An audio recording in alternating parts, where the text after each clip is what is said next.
പ്രേക്ഷകർക്ക് ഓർമ്മയുണ്ടാകും, കഴിഞ്ഞ ആഴ്ചയാണ് റാപ്പർ വേടനെതിരെ പാലക്കാട് നഗരസഭാ കൗൺസിലർ ദേശീയ അന്വേഷണ ഏജൻസിക്കും ആഭ്യന്തര വകുപ്പിനും കേന്ദ്ര ആഭ്യന്തര വകുപ്പിനും ഒരു പരാതി നൽകിയത്. പ്രധാനമന്ത്രിയെ അപമാനിക്കുന്ന തരത്തിലുള്ള വരികൾ 4 വർഷം മുൻപ് വേടൻ എഴുതിയ ഒരു പാട്ടിൽ ഉണ്ടെന്നായിരുന്നു ആ പരാതിയുടെ അടിസ്ഥാനം. അതിനാണ് പരാതി നൽകിയത്.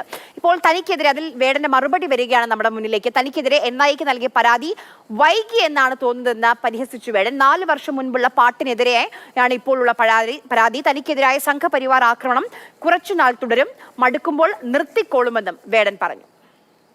ഞാൻ അന്ന് തന്നെ ഇത് പ്രശ്നം ഉണ്ടാവുന്നതാണ് വിചാരിച്ചത്. ഇത്ര ലേറ്റ് ആയിട്ടാണ് വന്നത്. കുഴപ്പമൊന്നുമില്ല. നമ്മള് നേരത്തെ പറഞ്ഞ പോലെ ഞാൻ അത് ഉദ്ദേശിച്ചിട്ട് കൂടി ചെയ്ത് തന്നെയാണ്. നമ്മള് ഇത് സംസാര സ്വാതന്ത്ര്യമുള്ള ഒരു രാജ്യമാണല്ലോ. അപ്പൊ നമുക്ക് ആരെ വേണമെങ്കിലും വിമർശിക്കാനുള്ള സ്വാതന്ത്ര്യം ഇവിടെ ഉണ്ട്. അപ്പൊ ആ ഒരു വിശ്വാസത്തിലാണ് ഞാൻ ചെയ്തിരിക്കുന്നത്. കുഴപ്പമൊന്നുമില്ല. അതിൽ കുറച്ച് കാലത്തേക്ക് ഉണ്ടാവുള്ള മാഷ അത് അവർക്ക് മടുക്കുമ്പോൾ അവർ പൊക്കോളൂ. നമ്മൾ എന്തായാലും ഈ ജോലി നിർത്താൻ പോകുന്നില്ല. അപ്പൊ അവർ മടുക്കുമ്പോൾ അവർ പൊക്കോളൂ.